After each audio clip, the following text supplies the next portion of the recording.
Joanna yari afite umuhungu bakundanaga cyane witwa Donatien, amwizera cyane kandi urukundo yamukundaga yatekerezaga ko nawe ari rwamukunda. Joanna yabanaga na nyirasenge witwaga Rusi. Mu gitondo kimwe yabyutse avugira kuri telefone yimara amasaha menshi guhera muri kerera saa 10 kugera saa 2. Uwo bavuganaga nta wundi yari umukunzi we. Bari bahanye gahunda ko ari buze kumusura. Joanna yabwiye Rusi ko Donatien ari buze kumusura nyuma ya saa 6 aho ngaho mu rugo. Rusi yitegereje ukuntu Joanna byari byamusajije amufasha kuyagara. Joanna aratangiye ati namusabye kambwira icyo ashaka kurya, ngakunda umuceri, reka njye kuwuhaha. Rusi ati ariko hano ari umuceri. Joanna ati umuceri dufite iyo uhiye urafatana kandi we akunda umwe urekurana. Rusi ati kandi koko uwo dufite urafatana iyo uhiye, ahubwo we ugure na karoti zikiva mu murima tuze gukatiramo. Yagiye yihuta ajya guhaha umuceri, agarutse abaza Rusi ati wateka n'ifiriti, nari nayibagiwe. Rusi ati ubwo se ifiriti ntitwatangira kuyiteka nonaha? Yahasi birayivuba vuba kubw'amahirwe make anikata ku rutoki. Ibyishimo yari afite byo ko Donatien yari buze kumusura byari byinshi cyane, ntiyitaye ku gakomere nk'ako ngako. Yahambiriye agatambara akomeza guhata. Bamaze guteka, Joanna araza ati none se umuntu aramara kurya amafiriti n'umuceri atagira inyota? Rusi ati none uragira ngo tubigenze dute? Ubwo ngubwo urumva byagendana n'iki? Tumugurire fanta se cyangwa tumutegurire icyayi? Joanna aseka ati Rusi rwose ubwo se izuba ntabwo uri kuryumva? Icyayi cya saa 6 koko? Ahubwo tumutegurire umutobe muri beterave no mu nanasi. Rusi ati reka tubikore, turaza no gusagura turaba tunywa muri iyi minsi, dukore mwinshi. Baguze inanasi na beterave batangira gukora umutobe. Barangije kubitegura bananiwe, gusa Joanna we ntiyari yitaye ku munaniro. Yagiye mu bwogero aza mu nzu yambara ipantaro nziza. Rusi abonye ukuntu yari yiteguye umushyitsi aza kumusaza ati mwana ukwiriye kuri no guhumura. Umusore yaguhoba yakumva uri guhumura biramusaza cyane, nubwo utamugaburira biba bimuhagije. Babikunda kubi, gusa ntusige ibintu ku minwa ahubwo uhumura gusa, byaba biruta kwisiga ibintu byinshi cyane nkawe none uri buze gusangira nawe. Joanna ati rero njya agaprofe kanjye kashize, niba ati si ngombwa ko biguhangayikisha kandi hano ihari njyasigayemo gake cyane mu gacupa kanjye, reka ahubwo tubishyire ku rundi rwego. Wowe ugiye gutuma hano hahumura kurushaho. Ariya majyane y'ikawa urabizi ukuntu ahumura neza iyo yanyanyagije ahantu mu kanya gato umuntu agasanga umaze kubikora. Genda uyashyire mu marembo duke cyane unyanyagize no munsi y'ameza. Ku nzugi dutereho parufe nawe ngutere wenda akari gasigayemo nako gashire, ntacyo bimbwiye. Mu kanya gato Donatien yamuhamagaye amubwira ko moto imugejeje aho yari yamubwiye. Yamurangiye mu rugo maze ahagarara ku marembo amutegereje. Yaraje akimubona yiruka amusatira ateze amaboko. Barahoberanye, umukobwa yitse imitima. Donatien aramubaza ati ikiwanyu wahumura cyane, woweho ni agahebuzo, uzi ko wahumura bikazamura amarangamutima ukumva wanarira? Ndumva ngiye kurira. Joanna ati ngaho rira sheri. Barabisetse. Donatien aramubwira ati umuntu w'umugabo nkanjye ndira?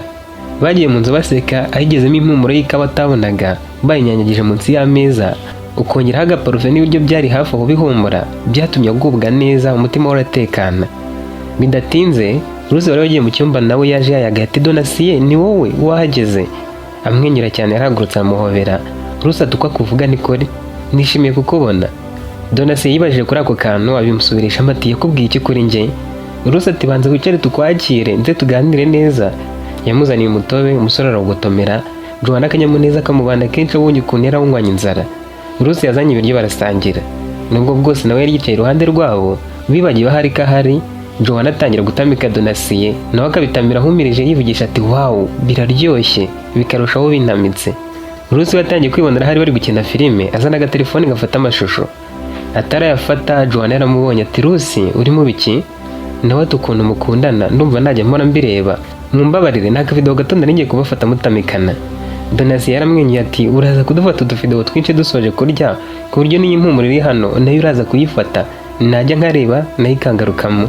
Bose barasetse cyane kuko aravuze ikintu kidashoboka. Bombi bagizemo isoni bibuka ko Rusi ahari barya badatamikana. Donatien yari wa musore wageraga ku biryo ashonje akaba we wanyawe akarya atabizanamo imikino. Yaritamiriye amiragura udufirite n'umuceri cyane ko wari utetse neza, asomeza umutobe. Joanna we ajya haramwitegereza, yamurebanaga ubwuzu. Rusi nawe biramurenga. Bakomeje gusangira bishizeho babona ubuganira neza. Rusi yari yateguye utubazo two kubabaza bombi. Yaratangiye ati Joanna niki ukundira Donatien? Nawe ati atuma nishima nanjye sinamenye icyo mukundira. Ikibazo cyari kigeze kuri Donatien niwe wagombaga gusubiza. Yaravuze ati iyo ndi kumwe nawe, iyo turi kuvugana mba numva ndi mu isi yanjye. Ni mwiza, aseka neza, afite amaso meza, afite uruhu rwiza, angera munsi y'akana niyo duhagararanye kandi nifuzaga umukobwa umeze nkawe, afite agatahe keza nkunda, kugendana nawe mu nzira biranyura. Rusi yakomeje kubabaza uko bamenyanye, akantu umwe yakoze kakababaza mugenzi we, ikintu atinya kumubwira mureba mu maso n'ibindi. Bagiranye ibiganiro byiza, igihe cyo gutaha kwa Donatien kiragera. Joanna na Rusi baramuherekeje, bageze imbere gato Rusi wamusezera hagaruka mu rugo akomezanya na Joanna. Joanna yabwiye Donatien ati nshaka guhura n'inshuti yanjye Joseline, naho tumwe w'inshuti yawe magara ujye umbwira. Undi ati yego, afite amatsiko kukubona. Donatien ati muhamagare rero aze murebe. Joanna yarabikoze, Joseline wari utuye hafi y'amashuri abaraje. Joanna akimubona yahagurutse ku ntebe bari bicayeho yaho ku marembo y'ishuri, ajya kumusoza aramubwira ati uyu niwe sheri wanjye njya nkubwira. Joseline yitonze cyane yicishije bugufi, yaraje asuhuza Donatien mu kinyabupfura kidasanzwe. Donatien yaramwishimiye, amuganirizaho gato, amubaza aho atuye. Joseline nawe amubaza aho yaturutse. Mu gihe bari bakibwirana neza, Joanna yahamagawe na Rusi. Yeretse Donatien ko ari umuhamagaye, bacirana amarenga yo kuba yajya ku ruhande akamwitaba. Rusi aramubwira ati unzanira agakayi n'agakaramu, n'ubu uri kugaruka amafaranga yo nayakoherereje. Nawe ati nta kibazo ndabikora. Mu gihe yavuganaga nawe, Joseline na Donatien bo bahanaga amanimero. Joseline yari yakunze ko yari yambaye imyenda ihenze, afite telefone igezweho, ari umusore muremure wasekaga neza, agira ibikabyo byinshi kandi azi kuvugana ikinyabupfura nubwo yaba atebya cyane. Donatien nawe yari yakunze ukuntu Joseline yarebaga neza cyane, afite amaso manini, akagira ukuntu yavugaga neza kandi ateye neza. Joanna yaragurutse asanga bahuje arabyishimira. Yarishimiye ko inshuti ya Joseline yari ihuje na sheri we, ni nabyo yifuzaga ko bamenyana bakishimirana. Joseline kuko aramaze kumusohoza yamusezeho aba yigendeye. Donatien yasigaranye na Joanna ari gutekereza ku miterere ya Joseline, amaso ye n'ijwi rye, ku buryo yabitekerejeho cyane. Joanna agatangira kubona ko yagiye kure. Yamubajije ikibaye, aramubeshya ati nasize murumuna wanjye arwaye, mutekerejeho mwiriye kugenda. Joanna yarahangayitse ati murumuna wawe kuko ararwaye, umubwire yihangane kandi ari buze koroherwa, wowe uri kuki utari wabitubwiye kare. Donatien yaramubeshye, yifuzaga kuba ari wenyine akabanza gutekereza neza niba ubwiza yari yabonanye Joseline ari ubwa nyabwo. Joseline yari afite mu nda hato, ari umukobwa uteye nk'igisabo nk'uko babivuga. Ntiyari inzobe nka Joanna, we yari cya gikara gikeye. Ibyo byatumaga amaso yarushaho kugaragara neza, ishinya y'umukara igatuma amenyo arushaho kwererana. Yifuje kuba ari kumwe n'abari babiri, akabanza kwirebera niba ari umuntu wa nyawe. Yahise atandukana na Joanna, iby'uko bari bamwakiriye arabyibagirwa. Ataranagera kure ahamagaye Joseline. Joseline abonye ari we, abanza kumwenyura mbere yo kumwitaba. Yitabye mu ijwi ryiza cyane ryakiza umurwayi ati Donatien. Noneho hari ukuntu yavuze izina Donatien, umusore biramusaza. Yabivuze neza cyane. Nawe ati karame Joseline. Undi ati wagezeyo?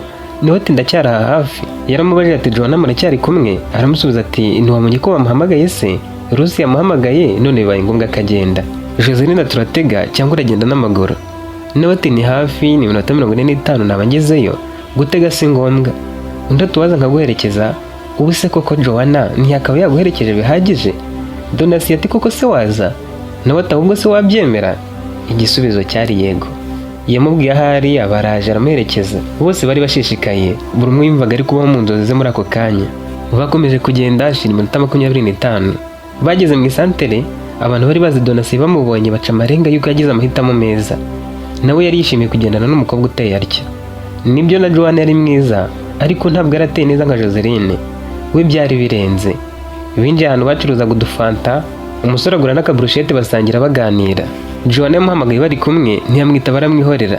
Ahangayitse cyane yaramwandikiye ati Donatien wanjye, nizere ko uri amahoro nubwo bwose wahangayitse ku bwa murumuna wawe. Humura aramera neza, uze kumbwira uko bimeze. Ndabizi wagezeyo uhura na byinshi bituma utabasha kunyitaba. Ndaba ngutegereje uze kumvugisha. Ndagukunda cyane, bye. Joanna akimara kwandikira Donatien, Rusi yaramubwiye ati nshaka ko ufata ikaramu n'ikayi waguze ukandika amatariki. Yarabikoze, nawe ati wanza ushyiraho amazina yawe kuko ni impano naguhaye. Joanna ati impano kandi ikayi n'ikaramu? Nawe ati bitindaho, nshaka ko wandikamo amagambo ngiye kukubwira. Yateze amatwi, Rusi aramubwira ati andika ngo kuwa 12 Gashyantare. Donatien yansuye mu rugo. Numara kubyandika, inyuma ushyiraho Gashyantare, uceho akarongo, wandike Gicurasi, ushyiraho akadomo. Yabikoze yihuta n'amatsiko menshi ati bishaka kuvuga iki? Nawe ati Donatien si umukunzi mwiza. Urukundo umukunda ugiye kurugabanya uhereye umunsi. Kuko urebye nabi, mu mezi 3 gusa nguhaye, mwaba mwaratandukanye kuva mu kwa 2 kugera mu kwa 5 niho rwagera. Joanna turi kuvuga ibiki? Nawe ati nabonye ukuntu amwitegerezaga ari kurya. Joanna yamuciye mu ijambo ati uzi gutekera umukunzi wawe yahagera akishimira ibyo wamutekeye akabirya kuriya, ni nacyo kintu cyanejeje kurusha ibindi byose uyu munsi. Ahubwo wowe wabaye iki koko? Uzi kuri kuvuga ngo ngabanye urwo mukunda kandi rwikubye? Ruzi ati wa mukobwa we njye ndakuruta, singiye kwirata kuko nkuruta, twese turi abakobwa, gusa nzi kureba umusore ugukunda n'utagukunda cyane byo kugumana nawe. Donatien ni mwiza cyane kandi umukunda by'ukuri, ariko we ntagukunda by'ukuri kuko nta kintu agukundira cyatuma kugumaho. Joanna tushaka kuvuga iki? Cyangwa ni ishyari rigufashe umuko? Wafushye twakurobesheje imibu none wamira iri gukorera korari mu gifu cyawe? Rusi yarasetse ati umusazi kandi imibu se ubwo nayimira yagera mu ndika aririmba? Ahubwo ntega amatwi ureko rwo rwenya rwawe, urabyemera cyangwa ubyanga ariko amaze kunyumva? Joanna ati ndakubaha Rusi, ariko ntunteranye na Donatien kuko mukunda cyane. Rusi ati ntega amatwi, nari ngezeho nakubwiraga ko atakugumaho mu gihe haba haje igishoko.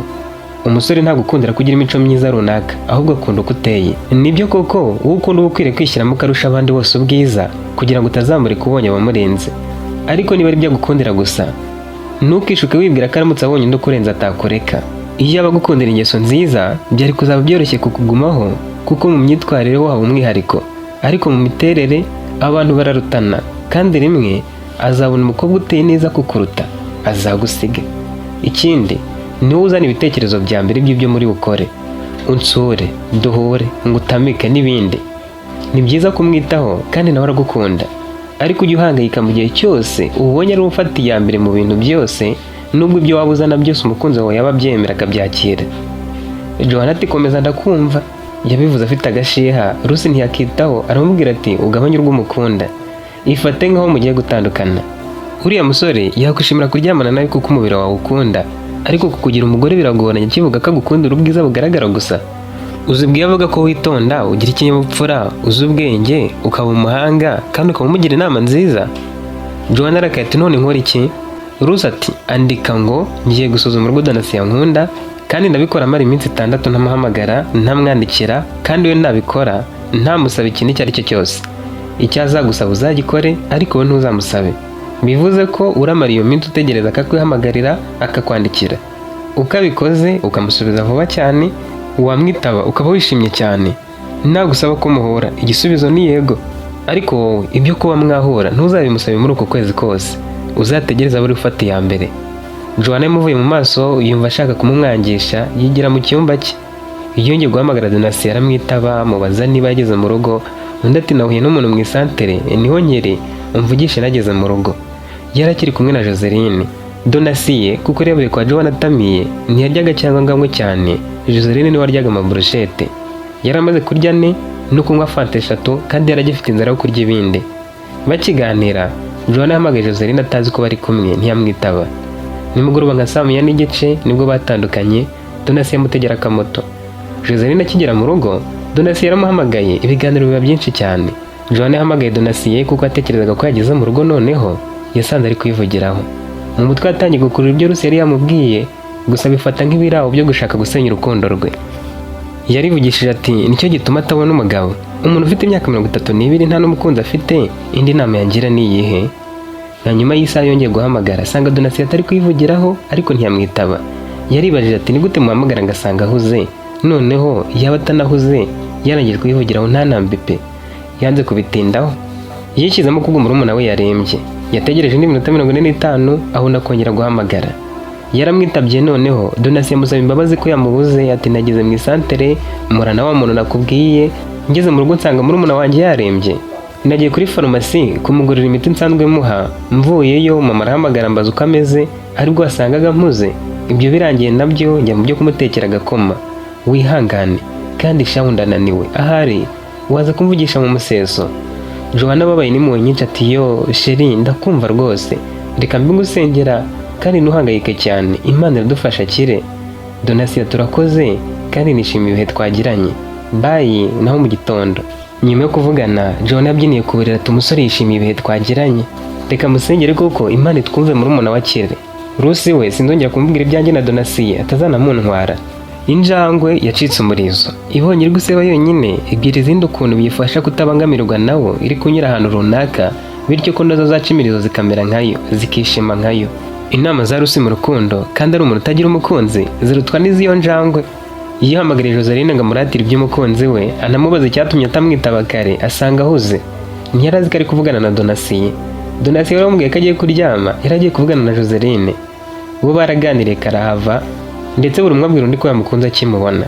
Donatien yarahiriye ku buzima bwe, atega ijosi ngo rizacibwe, amusezeranya ko agiye kureka Joanne bakikundanira. Nibyo barayibaganiraho, amasaha 3 abashiriraho. Mu gitondo Joanne yahamagaye Donatien asanga ahuze, ahamagaye na Joseline asanga ahuze. Yarongeye yuko ibintu byose Rose yari yamubwiye, aribaza ati cyangwa yanteye umwako. Ubuse Donatien yazindutse avugana nande koko. Nyuma y'isaha Joanne yarongera amuhamagara, Donatien amwitaba amuvugisha neza. Yashatse ibyamubeshya birimo ko murumuna we yorohewe, ko umutwe umufata rimwe ugahita ukira. Joanne ni mwe nyinshi ati uwo mutwe ko ari mubi, umutwe ugufata ugahita uremba ugakira vuba, uwo ni mubi cyane sheri, wanamwica. Bakomeje kuganira isaha irashira kandi Donatien yari yishimye. Joanne yibagiye ibyo ko yagiye amuhamagara akamubura, aramwenyura. Nyuma ya saa 6 Joanne ahuye na Joseline amubaza uko yabonye umukunzi we. Nkaho ntacyo bimubwiye, Joseline ati nabonye ntacyo atwaye, ni umwana mwiza. Joanne amubwira urwo amukunda, ukuntu aramutse amubuze yanasara, amubwira imishinga bafitanye hazaza kugera ku bazatabukwe n'abana bazabyarana. Joseline yaramwenyuye ahita anirakaza ati ariko uri kunyinaho kuko natandukanye naho Rebo. Ubu natwarashwanye ukaza wirirwa ndatira ibintu by'urukundo, ntuzongere kubimbwira. Joanne ati mbabarira, sinari nzi ko bikubabaza. Agahinda kabinda kumva, ihangane pe. Joseline ati ntabwo wakumva agahinda mfite kuko narashwanye naho Rebo dupfa ubusa. Iyo uri kuvuga ibintu by'inkundo cyane birambabaza, ujye ugabanya uko umundatira nifitiye shavu. Joanne yaramuhumurije amugira inama yo gushaka uko yakwiyunga naho Rebo. Amagambo ya Rusi yakomeje kumugarukamo, yiyemeje kumwumvira, ntiyongera guhamagara Donatien ngo amusuzume. Yatunguwe no kubona hashize iminsi 2 Donatien adahamagaye koko cyangwa ngo yandike. Noneho kuko yari yashwanye na Rusi ku nama yari yamugiriye, yaraje mubwira uko bimeze. Rusi ati ejo nibwira ataguhamagaye, ku munsi wa 4 uzamuhamagare noneho da, kandi ntuzamubaza impamvu ataguhamagaye. Niba wanyizera ureke ngo ufashe kubona ukore. Kuri uwo munsi wa 3 yagiye mu gasantere hafi y'ishuri, ajyanywe no kugura isabuni. Mu kujyayo tunguwe no kubona Joseline ari kumwe na Donatien. Yakomeje atangaye, abagize imbere abasuhuza bombi, ababaza uko bahuye, nabo bati twari tuje kukureba. Joanne noneho yaramwenyuye cyane mu mutima ati yo, burya umusore arankunda. Yahise amufata mu kuboko, Joseline agenda ku ruhande. Donatien yaramubwiye ati numvise ngukumbuye, ntekereza kuza kukureba. Sinari kuguhamagara kandi sinari kuza iwanyu mu rugo. Nari napanze kunyura kwa Joseline akaguhamagara ukaza uzi ko ari uje kureba utazi ko mpari. Sinari kuba ngutunguye se? Nawe ati sheri ntabwo urantunguye, sinatekerezaga ko waza kundeba uyu munsi. Umusore ati sindazi iwanyu rero, kuko Rusi yakwibaza ukuntu mise ngaruka kandi ejo bundi naravuye, dutemberane twese na Joseline. Baratemberanye hashize umwanya munini, Joanne abasezeraho arabasiga ajya kugura isabune atamwenyura. Joseline na Donatien bo bari baje kwitemberera ku bwabo, bari bamubeshye banamutesha umwanya nubwo bumvaga ko ari uwo batesheje. Joseline yaramubaje ati uko tubahiriza isezerano, uzi ko watumye mpfuha? Yaje umufata mu kuboko rero ugenda umwita sheri kandi waransezeranyije. Nawe ati humura, ndamubwiza ukuri ko nakimukunda, ni uwo nkunda Joseline. Bazubiye kwirira amabrochette barenzaho amafanta, nimugoroba bamutegera akamoto. Joseline yagize yihamagaza Joanne baraganira karahava. Joseline ati Donatien ni umwana mwiza, yaje hafi y'iwacu abaririza hariho arahansanga, hanyuma nsaba ko tuza nkakureba. Sha aragukunda, yabivuga agaseka. Joanne nawe biramusaza. Muri iyo minsi Joanne yari yarihaye kudahamagara Donatien, ariko kuba yari yaje kumureba ari kumwe na Joseline byatumye ariko igerageza yari arimo aramuhamagara. Inshuro 5 yamwitabyemo rimwe, amusaba kumuha umwanya akaruhuka. Impamvu zo kutavugana zabaye nyinshi, nkupira nitaba umuntu, ndananiwe, nta muriro urimo igiye kuzima, ndi kumwe n'abantu b'ingenzi buretse gato, mama arahamagaye, ndakuvugisha mu kanya n'ibindi. Nibyo byatangiye kwiganza. Joanne yatangiye kugira agahinda, atakira Rusi. Rusi nawe ati nkubwira ibintu kabyanga, nagusabye kutamuhamagara urabyanga, bireke none urebe kazongera. Yari ihanganye ashira iminsi 2 atamuhamagara. Kuwa 3 ahamagaye Donatien ahita amukupa. Yarongera amuhamagara, Donatien aramufata aramubaza ati wamaye amahoro Joa, ndeka sinshaka kuvugira kuri telefone. Joanne ati sheri habaye iki, uri he? Nawe ati ndi mu rugo kandi ubu ndetse. Joanne yarakubye adatekereje ahita yambara neza, ajya kumureba kuko yatekerezaga ko bwahuye n'ikibazo. Yateze moto imugeza mu santere yo hafi y'iwabo. Yarazi ko agiye kureba ikibazo afite, akareba impamvu adashaka kuvugira kuri telefone. Akigera mu isantere yabonye Joseline yicaranye na Donatien iruhande rw'icyokezo, yamushyize umutwe mu bituza bari gusangira brochette. Abo mu isantere bo ntabwo bari bakibarangariye, bari babyakiriye. Joanna yaraje arabegera, abageze imbere avuga cyane ati Donatien, Joseline, muri mu biki? Baramurebye bigira nkaho ntacyo avuze. Donatien yarakaye cyane ati ko nakubujije kunyihomaho, uzageza ryari wanga kumva? Abo mu isantere barakebutse babona ko nyine Joanna aje kwangiza urukundo rw'abandi. Abo hirya batangiye kubivuga bati erega Donatien ni umukire, ibaze kuri uriya mukobwa ashaka kubicira umubano, ko we tutigeze tumubona. Uwakoraga ku cyokezo we yaramaze kumenyana na Joseline, ahita amubwira ati Donatien aragutendeka. Joseline arebanye na Joanna ati Joseline, koko mwizere nkwereke umukunzi wanjye umunyambura umugero wawe? Joseline ati wampaye amahoro. Joanna yafashe Donatien amuhagurutse iruhande rwa Joseline, umusore amukubita urushyi mu bujana. Joanna yarize adasakuza asubira inyuma agenda arira. Abo mu isantere babigira ibirori, baramuseka karava, uretse ko bamwe bamugiriye impuhwe bagafata Donatien nk'umuhemu utendeka abakobwa benshi, ahubwo bibaza kuri Joseline utari ubigizeho ikibazo na kimwe. Joanna yakomeje kugenda, ageze mu nzira zitari zirimo abantu, kubera kutakira ko ibyo yarabonye ari ukuri, akuramo inkweto yigaragura ku itaka, akubita ibipfunsi hasi asakuza cyane. Hari akana kaje kurunguruka, akabonye afata inkweto mu ntoki rukajya mu rugo. Yageze imbere ya Rusi azifite mu ntoki, yanakomeretse ku birenge. Rusi yaramubonye arumirwa cyane, abura icyo avuga. Ataranavugana nawe amurangariye, umukobwa wafashe telefone ahamagara Donatien. Umusore ati ntakwisabye umpa amahoro, sinkigukunda. Joanna yahamagaye Joseline abizi neza ko bari kumwe. Joseline aramwitabye aramubaza ati Joseline, murakomeje cyangwa muri kunyinisha? Nawe ati niba ari kugukinisha se uri kubabazwa n'iki? Joanna ati nshaka ko duhura uyu munsi. Joseline, nshaka ko duhura rwose. Joseline ati nakubwira nimboneka. Rusi yarumiwe ariko amenya icyabaye kuko arahamagaye azamuye ijwi. Yaramuhobeye aramuhumuriza amusaba kubanza koga. Amaze koga yambaye n'imyenda myiza abwira Rusi ibyabaye byose. Yabujije Rusi kugira icyo abivugaho, aho kuguma hamwe amubwira ko agiye kandi kari butagaruka. Undi yamuhaye amahoro aramureka. Umukobwa yaragiye iwabo wa Joseline. Yahageze atariyo abaganira na murumuna we. Joseline nawe yahise ahagera amwenyura, yambaye n'umupira wa Donatien, yapfunyitse n'amabrochette yari yamuguriye. Abonye Joanna yamubajije icyo yaje gukora. Joanna ati mbwira, uracyari inshuti yanjye? Joseline ati niwowe uzi igisubizo ariko. Joseline agiye kwinjira mu nzu, Joanna aramukurura aramubwira ati mbwira, uracyari inshuti yanjye? Uzi ukuntu nkunda Donatien, wamundekera? Babarira umujye kure, ushaka uko wiyunga na Horeb wawe. Umukobwa ati Horeb twariyunze nuko akiri mu byaro, twiyungiye kuri telefone kandi ntabwo bikureba. Joanna ati none se uri gutendeka Donatien wanjye? Joseline ati wambwiye ko uzi ukuntu biryana gushwana n'uwo mukundana, ubu wenda aho wambwira kuri kubyumva nkabyemera, ngaho utaha wikwivanga mu buzima bwanjye, uzahitemo kuba inshuti yanjye cyangwa urorere. Donatien si umwana ngo naramushimuse, kandi ntabwo ari muto cyane kurya naba naramushutse. Niba atagukunda mbizire. Joanna atashye ahungabanye. Yageze mu rugo ahamagaye Donatien asanga yamaze kumuboroka. Uwo yari yizeye wenyine yari Rusi. Yamugishije inama y'icyo yakora, anamusaba imbabazi ko bwa mbere kimusaba kugabanya urwo akunda Donatien yamutekerejeho nabi, agafata ko ari ishyari wenda amugiriye. Rusi yaramubwiye ati njye mfite umukunzi wanjye, yafunzwe arengana, niyemeza kuzamutegereza imyaka 2 yose yakatiwe, kandi harahora amezi make bakamufungura. Ibyo Joanna ntabwo yari abizi, ntabwo yari azi ko Rusi umusore we bamufunze akaba ari muri gereza, akaba ari impamvu batakundanaga n'abandi basore kuko arakimutegereje. Ahubwo yumvise ari intwari, yumva ari umuntu uzi gukunda. Rusi yaramubwiye ati bose bajye kure, yaba Joseline cyangwa Donatien, ntawe wemerewe kuzongera guhamagara no kwandikira. Ujye urira turi kumwe, ubabare bishoboka, icyumweru nigishira nzakubwira ibintu byo gukora. Nyuma y'icyumweru cy'amarira, Joanna yananiwe kwifata ahamagara Joseline. Joseline aramwitaba. Yatangiye ibyo kumubuza Donatien. Donatien bari uvuga ati waduhaye amahoro muko. Bari kumwe. Agahinda kongeye kuba kabisi, amarira yuzura igitanda. Inama y'Rusi yabonye ko arakwiriye kuyubahiriza, ntazongere guhamagara Joseline cyangwa Donatien.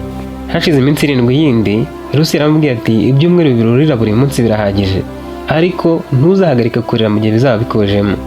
Ubu ni ugushaka amafilmu ukunda tukaba tuyareba, ugatembera, ugahamagara izindi nshuti, ugakina imikino kuri telefone. Bizatuma uhuga cyane, ugabanye kumutekerezaho amasaha menshi. Ibyo yarabikoze, ariko umunsi umwe ari kugenda mu muhanda ahura nabo mu nzira. Joseline na Donatien bari bafatanye ku rutugu. Yafunze amaso n'amatwi, arahagarara bamucaho. Bamunyuzeho baseka cyane, barinze arakomeza. yarahindukiye aba arebye umutima ujya guturika. Nimba yenze kumushengura akomeza imbere ajya gusura mucuti we. Mu nzira hari agasore kamubonye kamusaba ko bavugana, arahagarara nuko kamubwira ko ari mwiza. Yakutse nabi gasigara kavuga kati uriya mukobwa ni inzogera, niba yitonze wahika uri gasakuza cyane. Ibyo gukomeza ngo ajye gusura inshuti yarabiretse, akomeza mu kindi cyerekezo cyari kumugeza mu rugo. Yahise aca mu wundi muhanda wa ruguru aritahira. Yageze imbere gato anyura ku musore wingingaga umukobwa agatamukupa ati sheri ndagukunda winkupa basi nyumva bwa rimwe. Umukobwa yaramukopye. Joana yaramwinya ati wawo sinjye njyenyine burya. Yaratangiye kubona abantu bari kubabara mu rukundo akumva byishimiye cyane. Yakomeje imbere anyura ku musore wari gutera ivi. Uwo mukobwa wari watera ivi yarasakuzaga cyane ati ndabyemeye ndagukunda yego nzabana nawe iteka. Joana bifashe nko kumujoma inshinge mu matwi arayafunga. Afunga n'amaso agenda ahumirije ngo atanareba hepfo aho babikoreraga. Kubera gufunga amaso yarasitaye agwa hasi. Umusore waturukaga imbere yaramubonye aza yiruka aramwegura. Joana wo kumushimira avumye amariruka. Uwo musore yasigaye amwibaza ati umukobwa ufunga amaso n'amatwi ari mu nzira akagwa hasi wamwegura akiruka buriya ni muzima ukuntu ari na keza disi. Joana ageze mu rugo asakuriza Rusi nkaho hari ikintu yamugize. Yaramubwiye ati nta kintu na kimwe ndi gukora ngo gikunde, nta nama wangiriye ngo igire ikimara. Nkina umukino kuri telefoni nkibuka uko njye na Donasiye byabaga bimeze turi kuwukina nicaye mu maguru ye, numva indirimbo z'agahinda wenda nizo zimfasha nkumva ko atari njye njyenyine wanzwe. Buriya se bariya abahanzi nabo baziririmba buriya niba barabanze uko biri kose ntabwo ari njye njyenyine. Ariko none se nkora iki iyo nifotozanyije n'izo nshuti mbona Donasiye mu mafoto kandi adahari? Nkora iki? Rusi yamufashe ikiganza amanagura amarira amubwira ati shaka undi mukunzi. Akenshi biba byiza iyo ubanje gukira ibikomere neza kugira ngo undi mukunzi uzamukunde ubikuye ku mutima utamugereranya n'uwa mbere. Ariko wowe ho ndakuzi neza, icyo ubura ni umuntu wo kugukunda bya nyabyo atakubeshya nka Donasiye wahoze akubeshya, kuko Donasiye nta rukundo rw'ukuri yigeze agukunda. Niyo mpamvu ukeneye umuntu vuba wo kugukunda bya nyabyo. Joana yinze kumucamo kabiri ati ziba njye nta mutima w'urukundo nzongera kugira nta n'isoni. Yahise ajya kwiryamira amusiga aho ngaho. Rusi ataramusobanurira neza uko byamufasha kwikuramo Donasiye wenda nahita akundana n'uwundi ahubwo akamuha umwanya gusa akaba inshuti nawe aho gukomeza kwiyugunga no kumva ko nta wundi musore ashaka kuvugisha. Ku munsi ukurikira mu masaha y'inyuma saa sita, Joana yambaye neza cyane kurusha ibindi bihe byose, ikanzu nziza y'ibara rijya gusa umutuku, arenzaho turinete, yitera agaparufe gahumura ahaguruka mu rugo. Rusi yamubajije aho agiye aramubwira ati wihambaza ntakureba. Yaragiye kwa Donasiye ntabwo ari kubimubwira. Yageze ku irembo ryo kwa Donasiye asanga murumuna we amubaza niba ari koroherwa. Murumuna aramubwira ati njye maze imyaka 4 ntararwara n'igicurane none ngo ndi koroherwa narwaye ibikise. Umukobwa amubajije iby'umutwe ujya umurembya, umuhungu ati nta mutwe njya ndwara kuva navuka se ahubwo nigeze ndwara umutwe. Umukobwa yaratangaye ahita yumva ko Donasiye yamubeshyaga. Yamubajije ahari ataramusubiza Donasiye ahita yizana. N'uburakari bwinshi yamubajije icyamuzanye mu rugo atanamusohoje. Joana yabwiraga ko asa neza ko biramukurura, yaramwegereye amufata ku ntugu akoresheje amaboko abiri, ukuboko kumwe ku rutugu rumwe n'ukundi ku kundi kuboko amuhagaze imbere, amureba mu maso yitonze ari kugerageza kureba icyoroshye. Akoresha akajwi keza ati ese wakwemera tugakomezanya, nshaka ijambo ryawe rya nyuma. Donasiye yarakaye cyane ati Joseline nkamushyira he? Ndagukunda Joseline mushyire he? Joana yaraturitse ararira. Donasiye amuva mu maso arigendera. Murumuna we yaje kumuhumuriza, Joana amusaba kumureka. Yasubiye inyuma arataha agenda arira. Wa musore wigeze kumwegura barongeye barahura. Uwo musore yamusabye ko bavugana amubwira uko ubushize byagenze. Joana ati warakoze. Umusore ati ni njyewe nitwa Mirado. Joana ati hanyuma rero ushaka iki kuri kunyibwira? Mirado ati njye nawe turaziranye kuko duhe bwa kabiri. Yamuhaye agatambaro yari afite mu ntoki. Joana wari wihagaze ati aka gatambaro nakiki? Umusore ati hanagura amarira yawe kandi wihanganire ibyakubayeho, wakwemera nkaguherekeza. Joana ati oya. Mirado ati wampa nimero yawe. Umukobwa yahise agenda atamusezeye agenda yiruka. Mirado yarabibonye ko ababaye aramukurikira mugezi iwabo. Umukobwa yageze ku marembo y'iwabo agiye gukingura abona uwo musore yamukurikiye. Yarahagaze Mirado arahamusanga. Joana aramubajije ati kuki wankurikiye nawe utaha inaha uba hehe? Nawe ati nari nguhangayikiye, natekereje ko wenda hari uri bugwe hasi nanone. Joana ati sawa ngaho utangezayo. Mirado amwenyura ati witeho. Akinjira mu gipangu yasanze Rusi ari gusenga aranguruye ati nyagasani fasha Joanna yiyakire, umuhuze n'umusore uzamwibagiza agahinda ka Donatien w'umuhemu. Nyumva mana ndagusabye. Joanna byamukoze ku mutima, aguma hanze abanza kumva isengesho. Ntako nyirasenge atamugeraga, yamukoreraga buri kimwe. Yamaze kumusengera aba aribwo abona ko yaje, yamwumvaga. Yagizemo isoni kuko amusengera agasakuza cyane. Joanna ahita amuhobera. Yamusabye imbabazi zo kuba atari yarigeze yumva inama ze. Rusi aramubwira ati birumvikana, urukundo wamukunze ni rwinshi cyane kandi ni urukundo nyakuri. Urwo rukundo rero ntabwo umuntu arwicuza. Ntiwicuze kuba waramukunze, kandi kuba utaranyumviye ntabwo ari kosa, niko wari ukwiriye kumera. Ubu ngubu noneho nizere ko icyo nakubwira wacyumva. Nibyo? Nawe ati yego. Nyuma yo kuganira, Joanna yemeye ko azinutswe Donatien kandi ko agiye kumwikuramo. Icyatumaga akomeza guhatiriza ni uko yifuzaga kumubwira ko Joseline amubeshya, ko we na Horebu basubiranye ngo arebe ko yamureka akamugarukira. Nyamara ntacyo byari bitanze, ntigeraga amuha umwanya ngo baganire. Ku munsi ukurikira mu masaha ya 4 yerekeje ku irembo ahasanga wa musore Mirado. Yaramusuhuje amubaza icyamuzanye aho ngaho. Mirado ati nibwo nari nyagera. Joanna ati none nyine waje gukora iki? Uje kunsura? Nawe ati yego. Binjiye mu rugo, Mirado asobanurira Rusi icyatumye aza, ko ari uko yahagararikiye Joanna. Rusi yaramwishimiye, atekereza ko ari igisubizo cy'isengesho rye. Uwo munsi noneho Joanna yamuhaye nimero ye, batangira kujya bavugana. Mirado yari azi kwita ku mukobwa cyane, kandi nawe yari yarababajwe n'inkundo, ashaka ko yahita abana nawe. Nyuma y'iminsi itari mike yamusabye urukundo. Joanna yaramutarukije ati cecekaho, urukundo ni iki?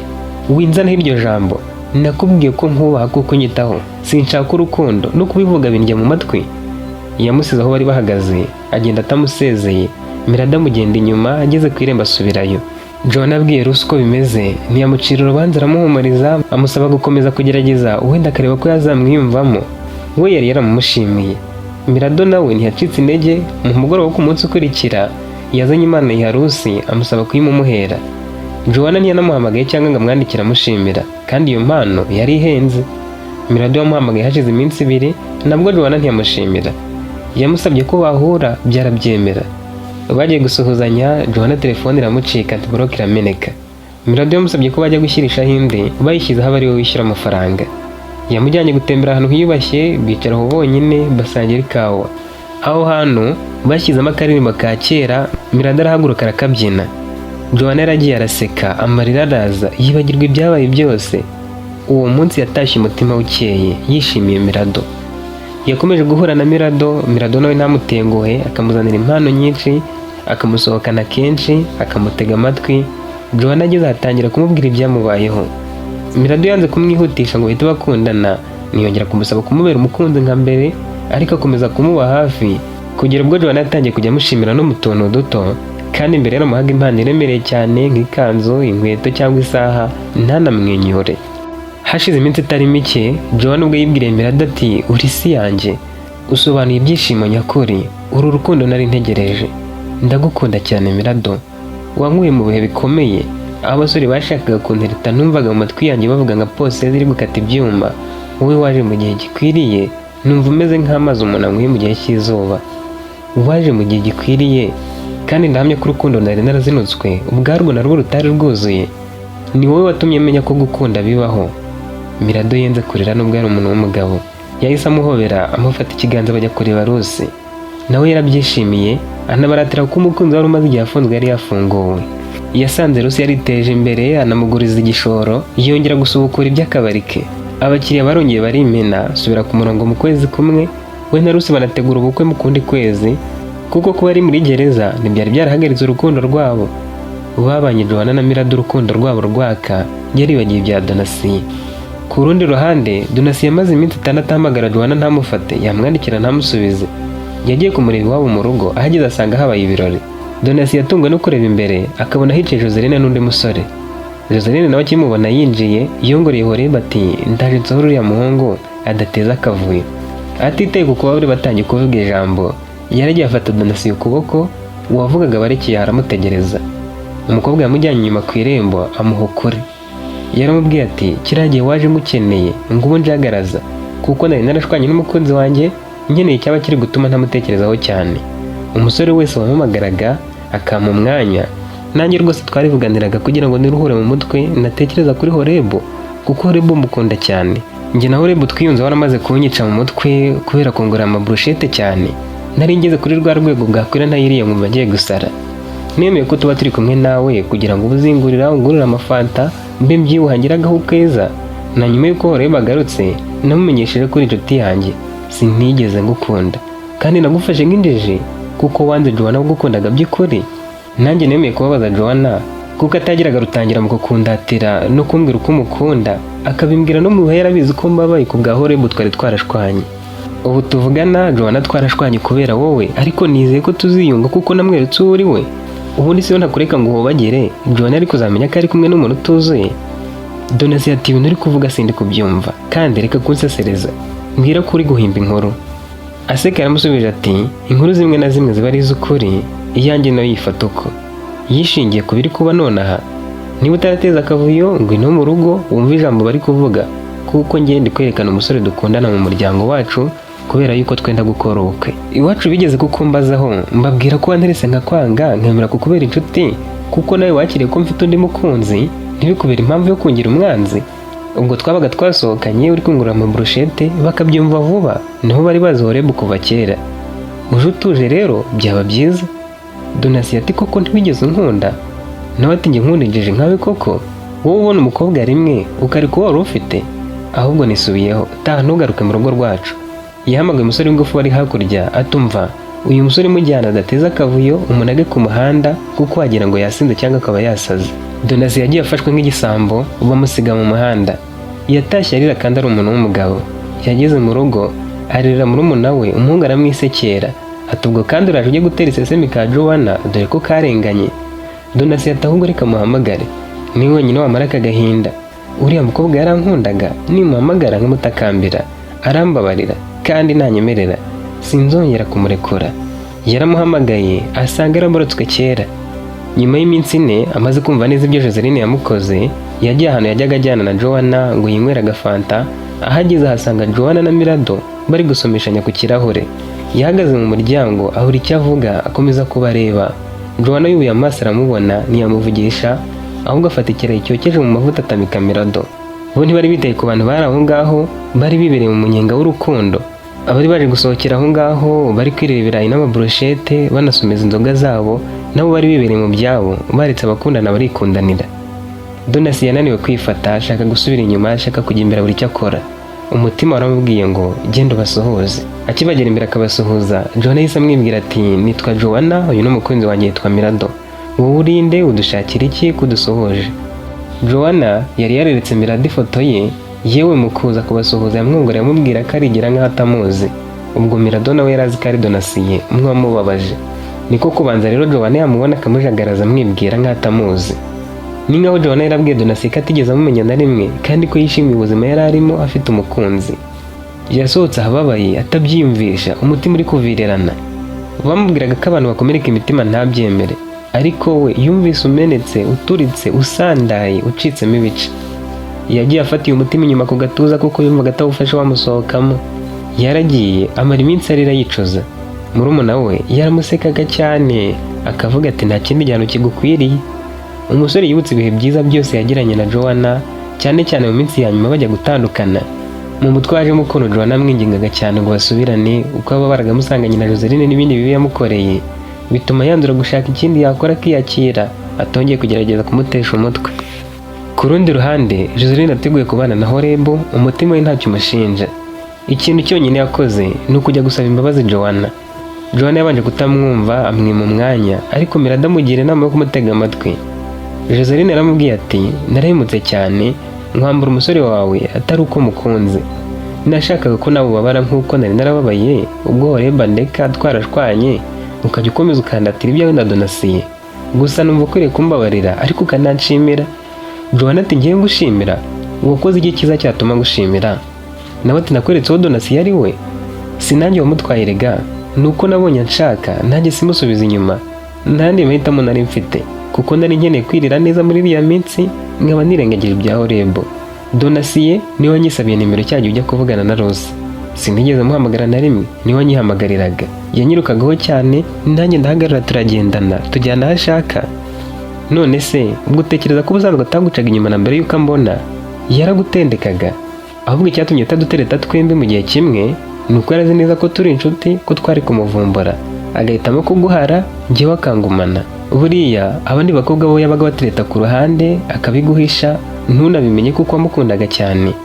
Mu minsi twamaranye namenye ko hari abandi bakobwa yavugishaga. Ikosa nakoze ni uko nagufashije kumenya ko Donatien nta muntu umurimo, ko yari kuzagusiga n'ubundi akaba yajya no ku wundi mukobwa. Joanna yabitekerejeho abihuza n'amagambo Rusi yari yaramubwiye ku munsi Donatien basura, abihuza n'ibyo yari yamusabye kwandika mu gakayi yari yaguze. Joanna aramubwira ati warakoze kunyereka ko Donatien atankundaga. Kukurakarira byo byari ngombwa, kiriya gihe sinabyiyumvishaga, watumye nakira ukuri ntatekerezaga. Bariyunze anamutumira mu bukwe bwe, bubaye Joanna aramwambarira. Ayo makuru yageze kuri Donatien, amenye ko biyunze agira igisebo, yumva yarabaye agatambye. Bose yashatse kubateranya ariko nta n'umwe bari bakiri kumwe kandi bo bari bakomezanyije umubano. Akibabajwe n'ibyo, Mirado nawe yasabye Joanna ko babikora mu nzira maze ubukwe burataha. Nubwo Rusi nawe yari yarakoze ubukwe, nta cyamushimishije nko kubona Joanna abana na Mirado yishimye, ndetse Joseline bari barashwanye akamubera marene. Uwo munsi Rusi yishimye kuruta igihe abana n'umukunzi we. Joseline na Joanna bararebanye bahuza amarangamutima, bitse imitima. Joanna aramwongorera ati nubwo byaciye mu nzira mbi warakoze, utuma mbona ko nari mu mwijima kandi byatumye mpura n'umucyo. Yabwiye na Mirado ati wankuye mu mwobo unkura mu kizima umbera urumuri. Indahiro yanjye iruta amagambo, nzahora nkwereka ibirenze ibyo navuze ndahira, mbikwereke mu bikorwa byanjye bihoraho. Naha dusoreje inkuru yacu y'urukundo, duhurire mu zindi nkuru.